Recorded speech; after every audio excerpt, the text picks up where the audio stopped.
Cowboys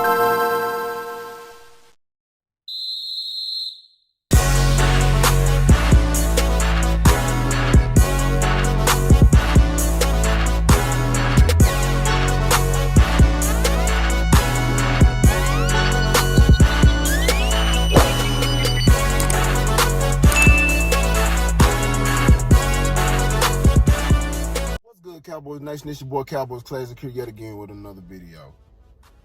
Another one bites the dust. Chido Bay Awuzie, my boy Chido, man, he just signs a 3-year deal with the Cincinnati Bengals. Now, a good number of fans are kind of in panic mode just because we so thin in the secondary, especially in terms of the cornerback position. We kind of thin back there, man. But what I say to y'all is, why are we panicking when our defense was trash anyway? What I'm basically saying is that the people we lose, how much of a loss are they when our secondary is that trash and had been that trash? You know what I'm saying? I start thinking of it like this, man. If we bring in a quality free agent, that was going to replace Chido anyway. Think about it. Janoris Jenkins, he's better than Chido. Malcolm Butler, he's better than Chido. Patrick Peterson, he's better than Chido. Richard Sherman, he's better than Chido. Let's say we bring one of them dudes in, or would have brought one of them dudes in. They would have took his spot anyway. This is not to bash Chido at all. This is not to bash Chido at all. And let's say we don't get a free agent. We was gonna get a quality cornerback in the draft. Well, I feel we was gonna groom to be that number one anyway. Now, the only thing that Chido would have done for us is to serve as a bridge player or a depth player. That's it. So it's not really a loss. Don't look at it as a loss. I feel like somebody had to do it, and I mean it's better them than us because I feel like Chido wasn't in our long terms playing anyway.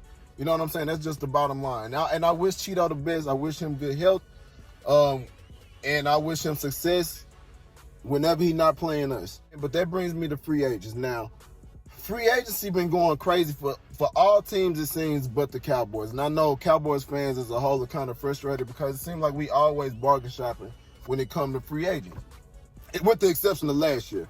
Last year, I mean, we low-key bargain shopped last year, but we thought it was a good move just because we thought what we bargain shopped for were quality players. But turns out these players was washed and trash. And it's so it angers me every time I think about it because I fell for it. Like we all did.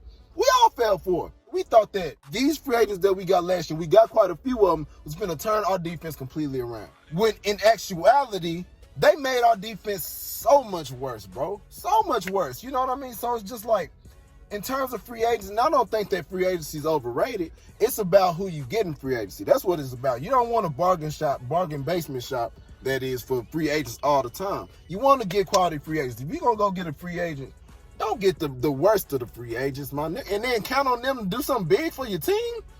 That ain't going to happen 9 times out of 10, man. You want to get quality free agents. And what I do believe is that there's still quality free agents out there, especially in the cornerback position.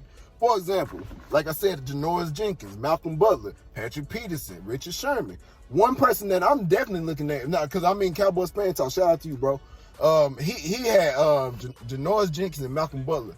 I want them so bad. I would love for them to come here. Now, will they come? I don't know that the Cowboys will spend a pretty penny on them. I hope, you never know.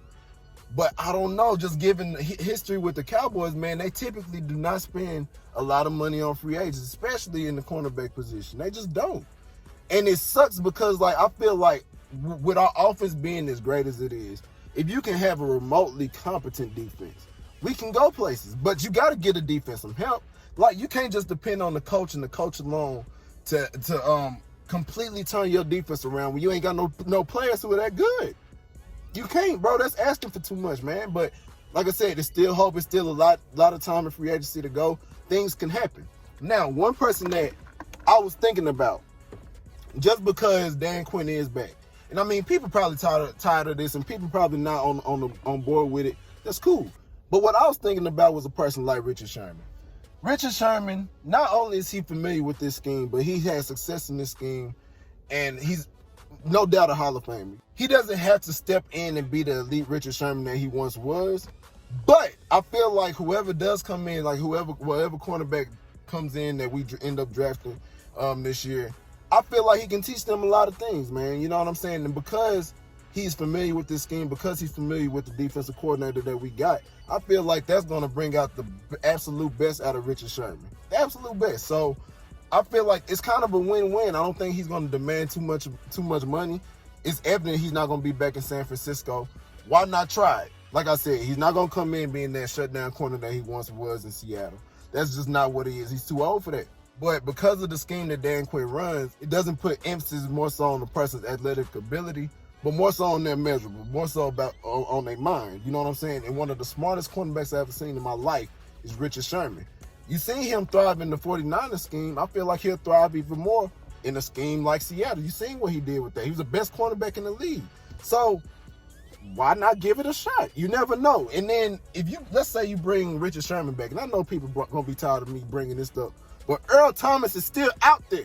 Earl is out there, and we need a free safety. Come on. Let's get half of the band back together. Why not? Legion of Boom, half of them. You know what I'm saying? Yeah, they old. But at the same time, they know this scheme, and I feel like they know how to run this scheme to make it successful. Why not bring them guys in, man? Now, in other news, though, now it's being reported now. I don't know how true this is, but it's a rumor out there that the Cowboys have indeed been in talks with Patrick Peterson. I don't know how far these talks will go. I don't know how deep these talks have went, but apparently they're talking. I mean, take that with a grain of salt. We don't know what's going to happen with that. But if he comes in, he could potentially be cornerback number 2, or they might move his behind in safety. Who knows? But it's Patrick Peterson. He's a big name. But again, with Patrick Peterson, my only thing is that he's so old, and he's not the same Patrick Peterson of old. He's not the same. Now, I still believe that he'll be an effective corner for sure. I think he can still be an effective corner, no doubt about it. No doubt about it. But still, like, don't think let's say things do happen with Patrick Peterson. Let's not get our hopes too high and think that he's going to be Patrick Peterson from 8 years ago. That ain't what it is, fam. It's good to know that, you know, maybe they talking to somebody. They're talking to somebody. I'm just hoping they get something done, man. But like I said, we'll see.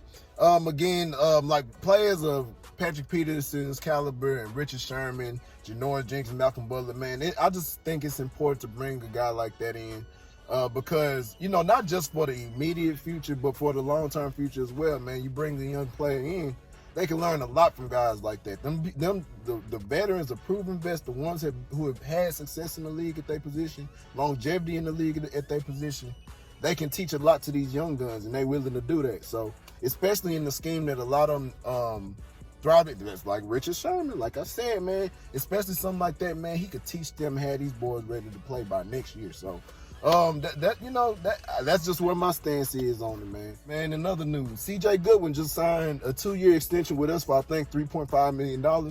Good. Special teams ace. I don't want him nowhere with the cornerbacks unless somebody's hurt.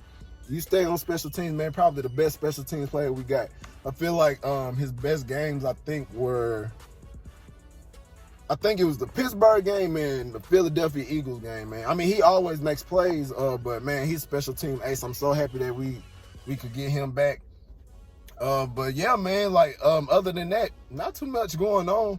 Like I said, just hold your horses, man. I feel like we still can depend on we can still rely to some degree on the draft to kind of fill in certain gaps and certain holes that we have. Free agency is not over, so you never know. We might still get some things done. But don't worry about it, man. You know what I mean? Congrats to Chido again. Cowboys, we got to do something, though. We got to do something, man. But we'll see. Thanks to everybody for the love and support, man. Thank y'all for tuning in. Much love to all of y'all. Y'all stay blessed, stay safe. Cowboys Nation, rise up. If you ain't with us, wise up. Holla at your boy, man. Peace.